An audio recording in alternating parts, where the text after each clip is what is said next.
रानी थी।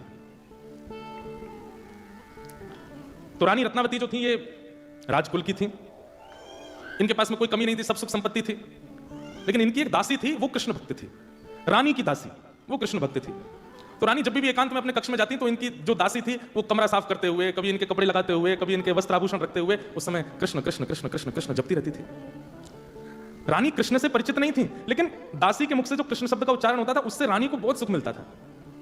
तो कभी कभी रानी उसके पास जाती और दासी से बोलती, ये तू क्या बोलती रहती है, मुझे बहुत अच्छा लगता है, ये किसका नाम है, तेरे प्रियतम है क्या? प्रियतम सुनते ही वो जो दासी थी वो तो नेत्रों से अश्रुपात करने लगी, रोने लगी, बोले कि ये मेरे प्रियतम कैसे हो सकते हैं, ये तो जगत प्रियतम, ये तो सबके प्रियतम है, सबके प्राणनाथ है, पर आपने आज बोल दिया कि ये मेरे प्रियतम तो नहीं, तो मुझे उम्मीद जग गई है कि शायद ये मुझे प्रियतम रूप में मिल जाए। रानी बोली, तू इतना प्रसन्न हो रही है ये सुनकर के, ये है कौन, मुझे इनके बारे में बताओ ना। पर वो जो दासी थी वो बस कार्य करते हुए निकल जाती, नहीं बताती कि कृष्ण कौन है। प्यासे को पानी ना पिलाओ तो जल की महिमा, जल की उपमा और तीव्र हो जाती है, मिलन की चाह और ज्यादा हो जाती है। रानी व्याकुल हो गई। अब तो वो यही सोचती रहती है, कौन है ये मुझे बताती क्यों नहीं है। कभी फिर पकड़ लेती है, तूने बताया नहीं उस दिन ये कृष्ण है कौन? तो दासी बोली, आपको जान के क्या करना है? बोले कि मैं रानी हूं, मैं चाहे जो जान सकती हूं। बोले ठीक है, परंतु कृष्ण से हो क्या रहा है, ये नाम सुन के आपको कुछ अनुभव होता है? बोले अनुभव तो कुछ नहीं होता, पर बस अच्छा लगता है, जब तू बोलती है और बोलते हुए काम करती है मुझे अच्छा लगता है, इसलिए मेरी इच्छा है जानने की ये कौन है।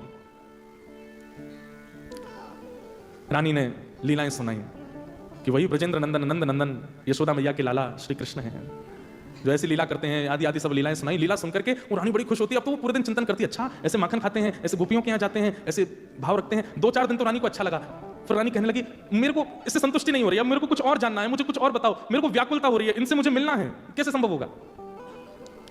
देखो, एक दासी के प्रति दासत्व का भाव ले आई है रानी, तो जीवन में ठाकुर जी आ रहे हैं। भगवत भक्त की जाति नहीं होती, भगवत भक्त की पदवी नहीं होती, भगवत भक्त तो भक्त होता है, चाहे वो ब्राह्मण हो, चाहे वो क्षत्रिय हो, चाहे वो विदेशी हो, चाहे वो देसी हो, वो भक्त ही होता है। उसकी शरण ले लो, उससे भगवत प्राप्ति निश्चित है। वृत्रासुर ने अपने प्रथम श्लोक में भक्ति का सूत्र बताया, ठाकुर जी नहीं, ठाकुर जी के चरणन को दास बनो, दासों के दास बनो। रानी कहती,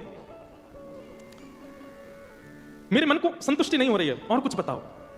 तो एक दिन दासी ठाकुर जी का ललित त्रिभंगी स्वरूप लेकर के आई और रानी की सेवा में ठाकुर जी पधरा दिए। बोले कि अब इनकी सेवा प्रारंभ कीजिए, उससे सुख मिलेगा। पहले कथा जीवन में आती है, फिर सेवा जीवन में आती है। सेवा जीवन में आ गई, अब तो रोज श्रृंगार करती हैं, रोज सजाती हैं, बहुत सुंदर भाव है।